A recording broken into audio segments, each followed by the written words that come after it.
Let's just start here with the third house. So the third house is everything to do with your communication. So all forms of communication, written, verbal, online communication, even body language comes into this. It also covers contracts and documents, and also family situations. So this could be connections to like aunts, uncles, cousins, general relatives come in, siblings, and also even neighbors may come in. So something may be coming up to do with that, but it's probably contract and document related. As I said, with Mercury retrograde, please make sure that you're pristine about your communications. Choose your words with care. Be very careful what you say and what you write, and what also obviously what any kind of contracts and documents that you're going over. While the Mercury retrograde is in action, certainly that will be the case, because it's an introspective period. It's a time for you to go inward, to actually pick up certain things, and also to notice aspects that perhaps need refinement or changing. So any kind of refinement is necessary, but it's an introspective period. It's anything with a re in front of it. So go over things again, go over your plan again. Mercury retrograde is not a good time to be purchasing or making big actions, but if you have to, double check everything, as I said. So third house, all of those aspects coming in. It can also be about a short trip or a journey by car. This may come in, maps may come in, planning of some sort may come in for you. Now, with the South Node, there is something that needs to be let go of here. So South Node is always about releasing things from the past, things that have perhaps not been dealt with or haven't been sorted out correctly. And so it's about releasing those things. These are old things that have been in place or have not been dealt with from way back. It can be any kind of situation. It can be relationship-based. It can be family-based. It can be contract and documents. You may be releasing something, perhaps a place where you've lived, and you may be moving on. It could be related to that. But it's certainly it can be a little bit difficult with this South Node energy, because this has normally been in your life for some time. In some cases, it can be past life. So this is something that's been in your life for some time, or it's something from the past or from earlier on in your life, and it needs to be released in order for you to move forward. So this can be like dealing with, in some cases, it can be your karma, what you have built up previously or during this life, and now actually dealing with it face on, resolutions and so on, closing things off, getting closure in some way, or just dealing with things so that they are finished and completed.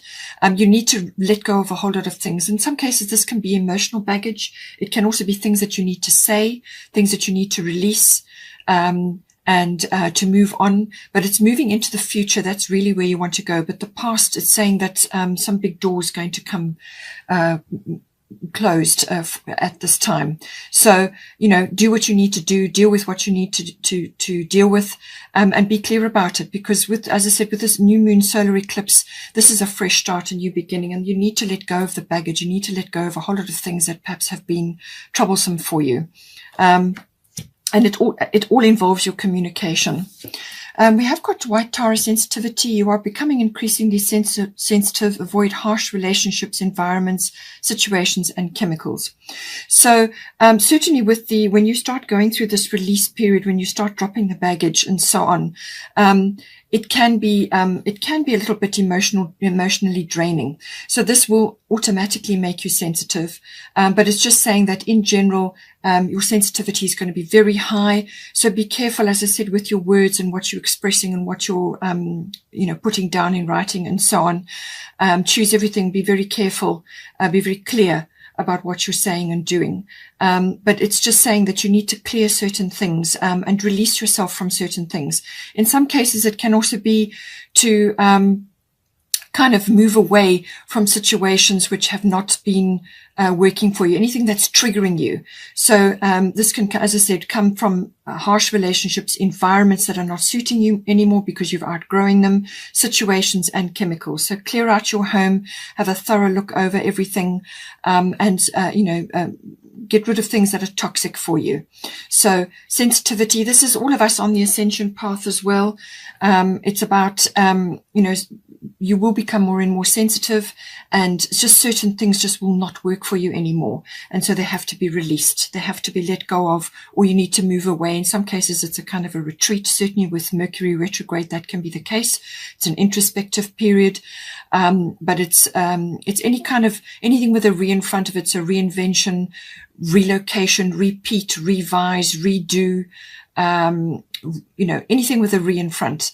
And so it's about going over things again, to come up with a much, much better plan. So if you are planning to release something or do something, go over it, make sure it's all clear.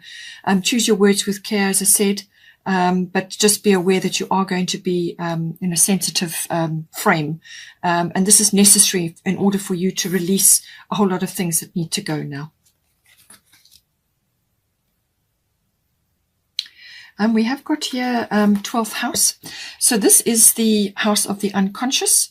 So everything that's in there that is kind of driving your behavior, or it's about programming, or sort of complexities, any sort of behaviors that are in there that need to be released or need to be looked at. It's your engine that is going on behind the scenes.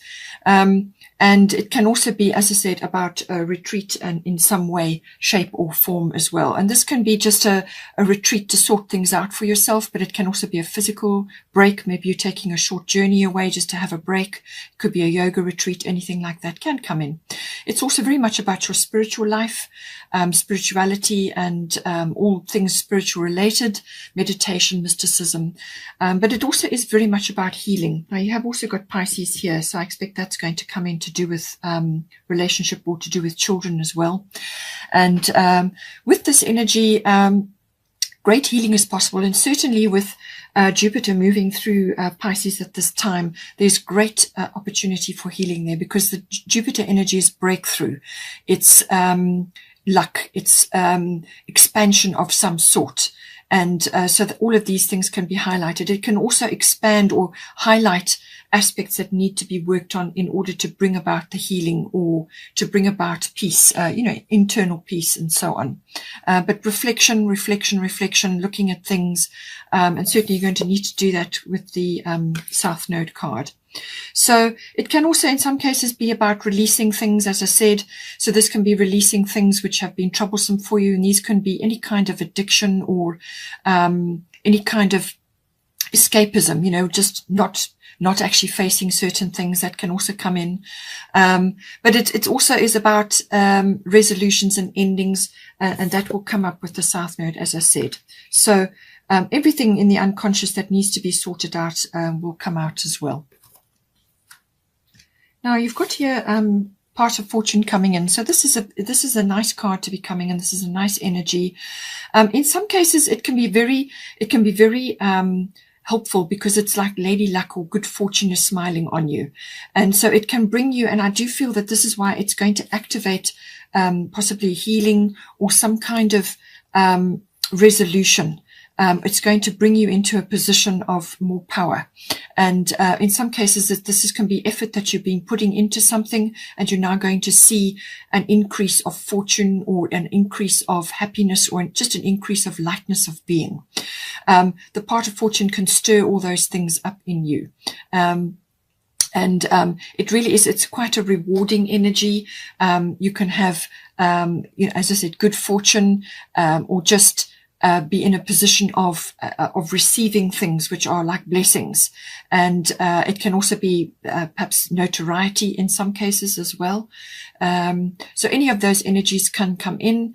In some cases, it can stir up things that in the 12th house that need to be released as well. It can cause an increase of those things. So take it as it resonates, but generally it's a very positive card. It can also be about the stirring of things within you which are related to your spiritual abilities or meditation abilities. So it could be like a hidden talent or a skill that you have, something that you haven't focused on in your life. It's something that's inherent. And this can be like your pot of gold. It's something that you need to focus on to bring into your life to activate other aspects of your life to light it up. And in some cases, it can be a profession change. In other words, you can find that you may be able to channel now, or you may be hearing, you may be clairaudient, or you may be clairsentient, or you may be getting a lot of dream downloads, or just guidance, very strong inner guidance. Whatever works for you. There's the 12th house is about all of those things as well. So it's spirituality, spiritual life, meditation, mysticism, and so on. And so any one of those things could be activated at this time, but any kind of skill or talent that you have in that relation as well could be activated at this time.